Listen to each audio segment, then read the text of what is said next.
نحمدہ و نصلی علی رسولہ الکریم اما بعد۔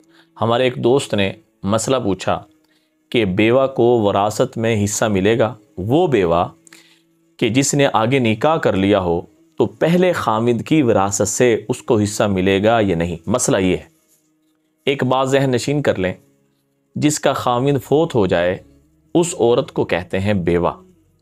اولاد ہو نہ ہو یہ ایک علیحدہ چیپٹر ہے، علیحدہ مسئلہ ہے۔ اس بیوہ کو جو عدت پوری کر لے، عدت پوری کر کے آگے نکاح کر لے، اس کو شریعت یہ حق دیتی ہے کہ پہلے خامد کی وراثت سے اس کو حصہ ملے گا۔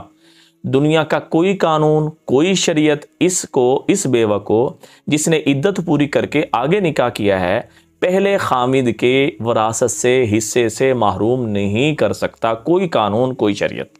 یہ بات تو سمجھ لیں۔ اب ہاں، فرق یہاں آئے گا کہ اگر اس کی بیوہ کی اولاد ہے پھر اس کو کل مال کا 8واں حصہ ملے گا۔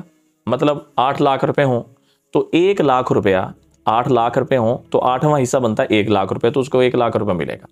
اگر اس کی اولاد نہ ہو، بیوہ اس کی اولاد نہیں ہے، تو پھر اس کو کل مال کا 4تھا حصہ ملے گا۔ مطلب 8 لاکھ روپے ہیں تو 8 لاکھ روپے میں سے وہ 2 لاکھ ملے گا۔ تو لہٰذا فرق یہاں پہ آتا ہے۔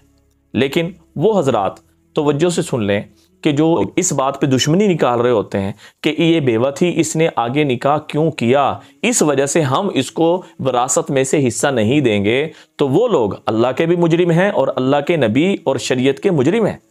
جب اللہ اور اللہ کے نبی کہہ رہے ہیں اس بیوہ کو جس کا خامد فوت ہو گیا اور اس نے عدت پوری کر کے آگے نکاح کر لیا، اس کو وراثت میں سے حصہ ملے گا، تو آپ کون ہوتے ہیں کہ اس بیوہ کے حصے میں رکاوٹ ڈالنے والے؟ تو لہٰذا بیوہ کے ساتھ تو اچھا معاملہ کرنے کا، اس کا ہاتھ بٹانے کا، اس کی خدمت کرنے کا، اس کا سہارا بننے کا اللہ کے نبی نے حکم فرمایا۔ تو اس وجہ سے بیوہ کا خیال کیا جائے۔ ہاں یاد رکھیں، بعض بیوہ بھی ظالم بن جاتی ہیں۔ کیسے ظالم بن جاتے ہیں؟ ان کے کچھ اختیارات ہوتے ہیں جس کی وجہ سے وہ سارے کل جائیداد اپنے نام کروانے کی کوشش فکر کرتی ہیں اور اپنے نام کروا لیتی ہیں، اور تاکہ کسی دوسرے کو کچھ نہ ملے، دوسرے وارثوں کو محروم کرنے کے لیے۔ ایسی بیوہ وہ ظالم ہے، وہ اللہ کی بھی مجرم ہے، اللہ کی نبی کی بھی مجرم ہے۔ اگر اس نے قانون کا سہارا لیتے ہوئے کل مال کو قبضہ کر لیا، سارے مال پہ قبضہ کر لیا، اپنے یعنی وکیلوں کو خرید کر یا کسی بھی ذریعے سے یا کوئی بھی ہیرا پھیری کر کر یا کسی کو بھی اپنے ساتھ ملا کر یہ کر لیا، تو وہ دنیا کے اندر تو ان پیسوں سے فائدہ اٹھا سکتی ہے، لیکن مرتے ہی اس کی ناکامی شروع ہو جائے گی۔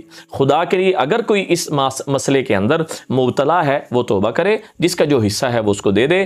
اس کا حصہ اولاد ہے تو 8واں، اولاد نہیں تو 4تھا حصہ بنتا ہے، وہ لے لے اور آگے اپنی زندگی اچھی طریقے سے گزارے۔ ہمارے سامنے بات کھل کے آ گئی کہ بیوہ کو جس کا خامد فوت ہو جائے وہ عدت پوری کر کے، دیکھیں میں نے عدت پوری کرنے کا لفظ بولا ہے، عدت پوری کرنی پڑے گی۔